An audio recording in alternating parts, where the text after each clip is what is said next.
basically probably money. I think you can fully trust somebody, but that's only, okay, I think you have to trust yourself before you can trust anybody else. Make sure you're real with yourself, and that way you can tell if somebody's being real with you or not, to know if they're trusting. Well, I think you can fully trust someone because, like, someone like your parents, they're not gonna ever, like, hurt you. Outside's gotta keep your mouth shut. It's just these guys. Can you fully trust someone? Ladies. Well, it depends on your parents, like, if they're crazy or not. But I don't think you can fully trust someone. You can never have complete faith in someone.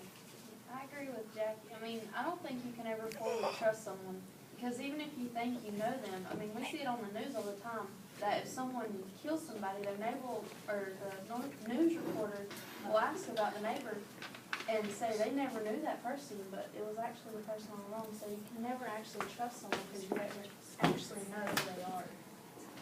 Can you fully ever trust someone? No. Because one person can never trust. No. Well, yeah, but like, you really can't trust anyone because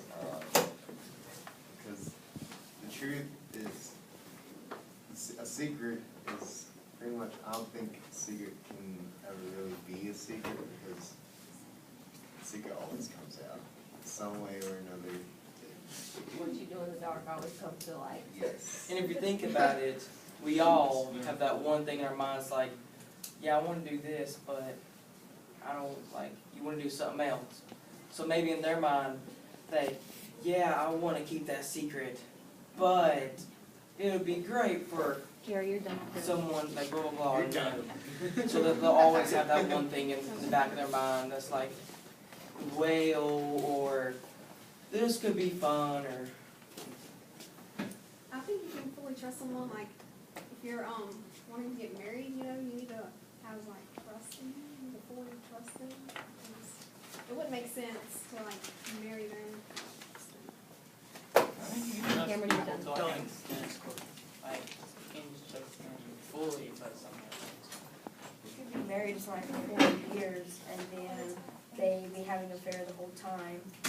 And it could be, like I said, because of love or money or whatever has caused them to betray you. So you can never, ever trust anybody. Fully. There's a certain feel that I believe that Okay, you're done for there's dinner. boundaries. Sometimes you don't know whether you should trust someone or not, and when you do, you don't know who else they could help. I think you can fully trust somebody, but I think it takes a while for you to, like, build up your trust for them. I agree with Shelby, how she said if you're gonna marry someone, you trust them fully because secrets create barriers, and when you have secrets, you usually have to lie, and lying doesn't lead to any destruction, so if you love somebody, you need to fully trust them. Those are secrets that just don't need to have. I think you can never really fully trust someone because they can always, you may think you know somebody, but you can't get into your head, you can't see what they're thinking. My mom always told me, you give your heart to someone, you don't know what they're gonna do with it, you don't know if they're gonna stomp on it or if they're gonna keep it. I'm gonna switch us up, and I'm letting you know that right now, Mackenzie and Anna are already at 5, so if you're going for somebody, go for them, and then they're done forever. Hey, I thought. Shelby's gonna read a question. In Scene 3, John has the plan to undermine the prince's plans for Claudio and Mary. Why does John care what happens to Claudio?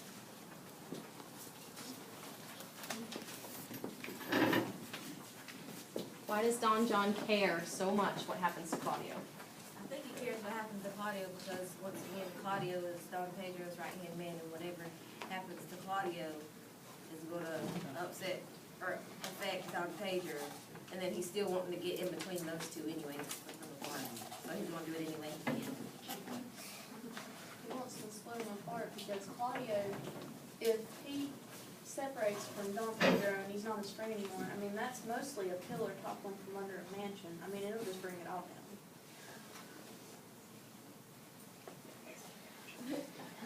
when you're best friends with someone, but you're also like global, it like depends on the person. It will cause trouble if like someone says something bad. And that's the whole thing why John troublemaker. Alright, you guys are going for somebody? Javelin and Ashley are all caught up, so once they're out, they're out.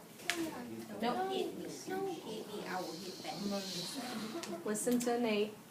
Why are we fooled by appearances? You can still Okay. We are fooled by appearances because that's like our first impression before you even get to the first impression of like even talking to somebody. Like that's what you see first, so that's what you're gonna judge. But you shouldn't do that. Outside because- folks, Because that's not always who that person is. Now I can be tapped out. okay, Javelin, you're out forever. Austin, take out Ashley. Okay.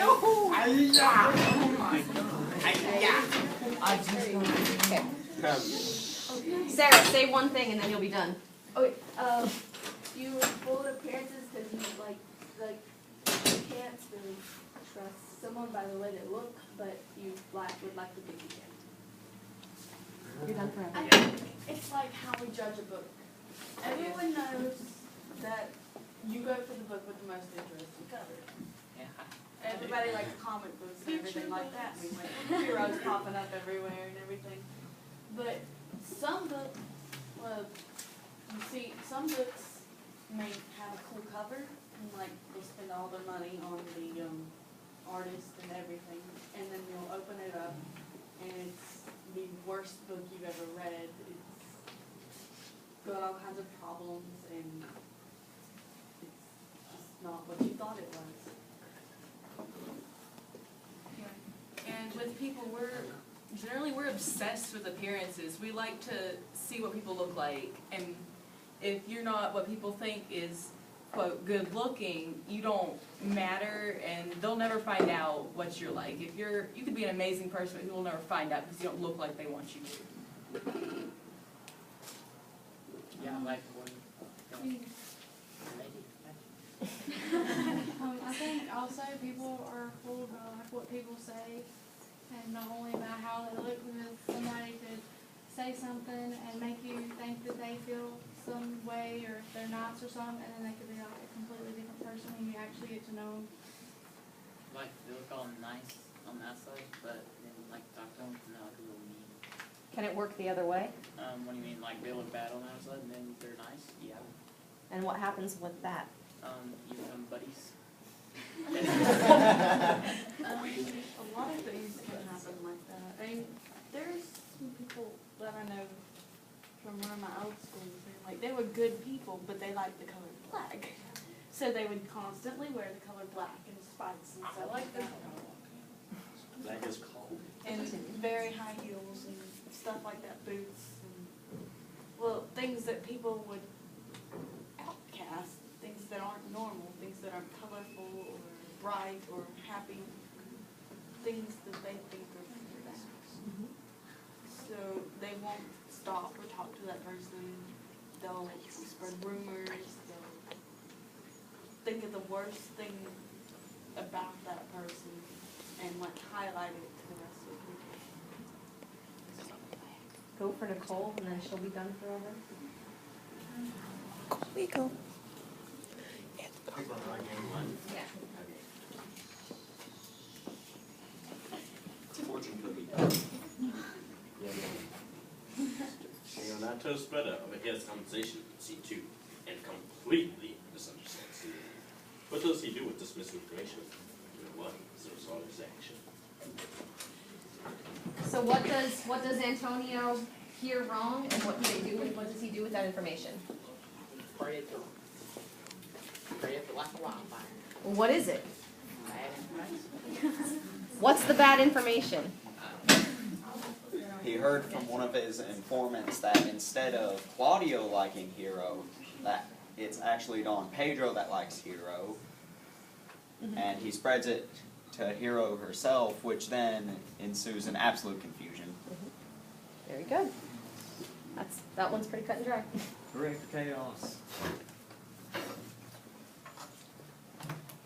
Claudio, Don Pedro, the Prince, and Benedict are great friends. How do Don Pedro and Benedict react to Claudio's interest in her? Well, Benedict's primary reaction is that Claudio is making a gigantic mistake, while Don Pedro thinks it's perfectly alright.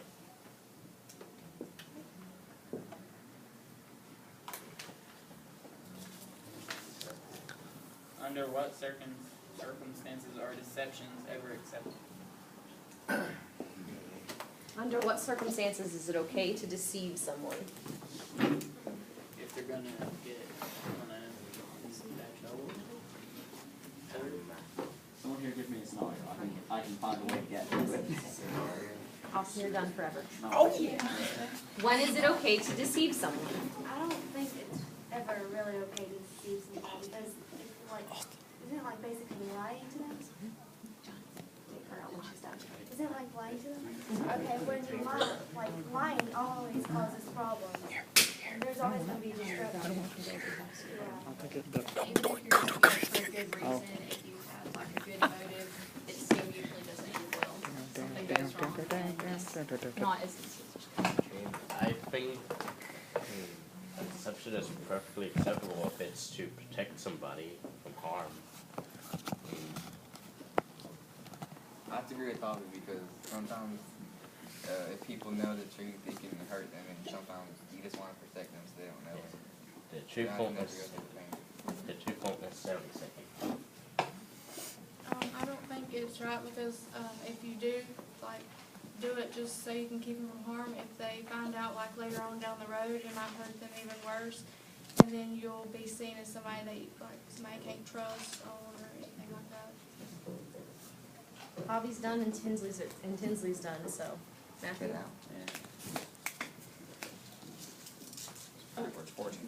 This is gonna be our last Yeah. one. Yeah. Why does Don Pedro offer to woo Hero for Claudio? Dang it. Why does Don Pedro offer to do that for Claudio? Because they're best friends, and that's the best friends do. They're bros and Claudio's shy. Yeah. Okie doke.